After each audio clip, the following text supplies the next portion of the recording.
아유, 오늘 제 여기 출연하기 잘했네요. 제게 그 가짜 음해 뉴스 정말 해결할 수 있는 정말 자리네. 감사합니다.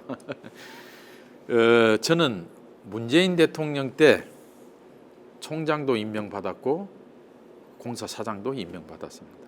근데 저를 윤석열 대통령 때 임명을 받았다고 가짜 음해 뉴스를 퍼뜨렸어요. 저는 21년 12월 19일 날 취임했습니다. 그리고 제가 국립목포해양대학 총장 선거 나갈 때도 제일 걱정거리가 뭐였냐? 박근혜 정권이었어요. 박근혜 정권 때는 우리 순천대학도 마찬가지입니다. 교수, 직원, 학생들이 선거에서 올리는데 2등을 시켜버려요. 그리고 순천대학도 막 상여를 메고 가고 했었잖아요. 전국에 9곳 정도 대학을 그 당시 민정수석했던 모 씨가 2등을 시켜요. 그래서 저는 선거 나가면 1등 할 자신이 있는데 박근혜가 과연 나를 임명해 줄까? 저는 이명박 정권 때 시국선언도 하고 해서 제 명단이 거기에 들어있기 때문에 이미 블랙리스트에 올라가 있을 겁니다. 그럼 박근혜가 나를 임명해 줄까? 그것 때문에 걱정이 됐는데 딱 12월에 탄핵이 돼버리대요. 딱 정리를 해주더라고요. 그래서 4월 28일 날 선거에 제가 1위를 해서 문재인 정권 때 임명을 받았고, 또 이제 총장이 끝났는데 이 자리에 지원했어요. 문재인 대통령이 또 저를 임명해 줘서, 그래서 오히려 저는 윤석열 정권으로부터 보이지 않는 탄압을 받았습니다. 윤석열 정권 말기에 임명받은 공공기관장 해봅시오. 제 이름 있습니다. 그렇게 해서 22년도 국정감사 때 부산항공사 사장 포함해서 밥 먹은 거 내놔라, 출장 간 거 내놔라, 얼마나 보이지 않는 괴롭힘을 당했는데 저를 윤석열 정권 때 임명받고 윤석열 사람이라 하니 제가 얼마나 화가 나가겠어요. 이제 또 그렇고, 지역공원 사업은 제가 사실 고향 출신 첫 사장입니다. 와서 깜짝 놀란 게 몇 가지 있어요. 공공기관이 지역에 있다는 것은 큰 저는 행운이자 축복이라고 생각해요. 지금 항만공사 같은 공공기관을 우리 지역에 유치한다? 불가능합니다. 그럼에도 불구하고 우리 광양 시민들이 항만공사를 잘 몰라요. 뭘 하는지도 몰라. 또 수출입 물동량 1위 항만을 관리하는 공사를 하는 것도 몰라. 그렇게 해서 항만공사는 항만공사대로, 우리 광양시는 광양시대로 각자 그들만의 리그예요. 그러면 항만공사 공공기관이 지역에 있을 필요가 없잖아요. 그 혜택을 시민이 봐야 될 거 아니에요. 그래서 제가 우리 전 직원들을 집합시켜 놓고, 여러분들 월급이 어디서 나오느냐? 우리 부모님들이 여기서 세조개 잡고 채첩 잡고 김 뜯고 해서 생계를 했던 바다를 여러분들한테 양보해 줘서 부두가 들어서서 여러분들 월급이 거기서 나옵니다.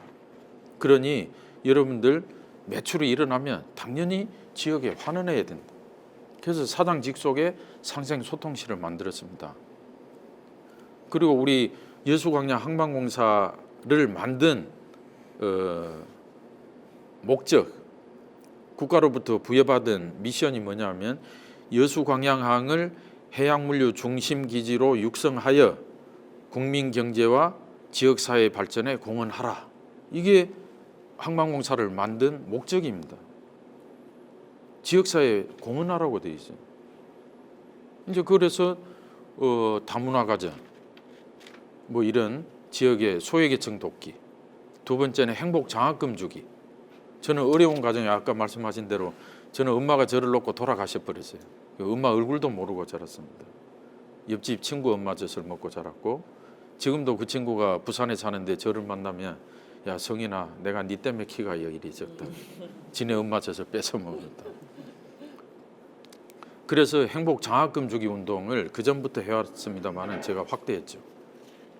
그래서 광양부터 주면 저는 고향부터 챙긴다 할까 싶어서 항상 여수부터, 여수 해양고등학교에 1,500만 원 매년, 진상에 있는 한국 항만물류고에 1,500만 원, 그 다음에 광양여고 축구부 해서 약 1,000여 명의 학생들한테 우리 항만공사에서 장학금을, 행복장학금 주기로 했어요.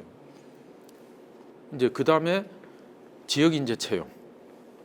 항공사 저 시내 직장입니다. 근데 제가 와서 보니까 우리 광양 출신 2급 제로, 부서장 제로, 1급 제로. 그래서 왜 이런 현상이 벌어질까 조사를 해봤더니 전국 규모로 모집을 하다 보니까 우리 지역 출신들이 합격이 안 돼. 150대 1 그래요. 130대. 그래서 이제 혁신도시처럼 30% 지역 할당제를 해라 했더니 그건 또 법으로 안 된다 그러네요. 그거는 혁신도시만 된대. 나주에 있는 한전 이런 거면. 자, 그러면 그거는 법을 바꾸는 국회의원들이 할 일이고 당장 우리가 할 일은 뭐냐? 청년 인턴 제도를 도입하자. 그래서 23년도에 제가 규정을 바꿨습니다. 청년 인턴을 하면 6% 가산점을 주게 만들었어요. 그래서 24년, 25년 했더니 5명 뽑으면 2명이 우리 지역 애들이 들어와요. 최근에도 작년 연말에 뽑았더니 청년 인턴 한 친구들이 2명이 들어와요. 그래서 우리 지역 인재들이 이제 들어오는 이제 문이 넓어졌고, 그래서 지역과 상생하는 걸 해왔더니 갑자기 제가 사표를 쓰고 나왔더니 그게 다 불법이래. 그래서 항공사에서 화가 나서 이제 그 기자분을 언론에 제소를 했어요. 그분이 문제는 1월에 우리 로타리 클럽하고 손잡고 말기 신부증 환자 지원했어요. 그게 불법이라고. 근데 1월에 똑같은 내용을 가지고 항공사 잘한다고 띄워놨어요. 여러분들 한번 언론 기사 서칭해 보세요. 근데 뭐가 변화됐길래 7개월 뒤에 그걸 불법이라 하냐. 본인이 칭찬해 놓고. 그 사이에 뭔 일이 있었는지는 뭐 여러분들한테 맡기겠습니다. 그래서 이제 항공사에서 언론에 제소를 했더니 판결이 뭐냐. 12월 7일까지인가 정정보도 하지 않으면 하루에 50만 원씩 벌금을 매기게. 그랬더니 바로 첫날 바로 했더라고요. 그렇게 된 겁니다. 공공기관이 법을 어겨서 못합니다. 또 수의계약을 많이 했다. 뭐 이런 요즘 21세기에 공공기관이 사장이 수의계약 하란다고 할 직원 아무도 없어요. 법을 어겨서. 그럼 시스템이 그리 안 됩니다. 아무리 사장이 하라 한다고 하지 못해요.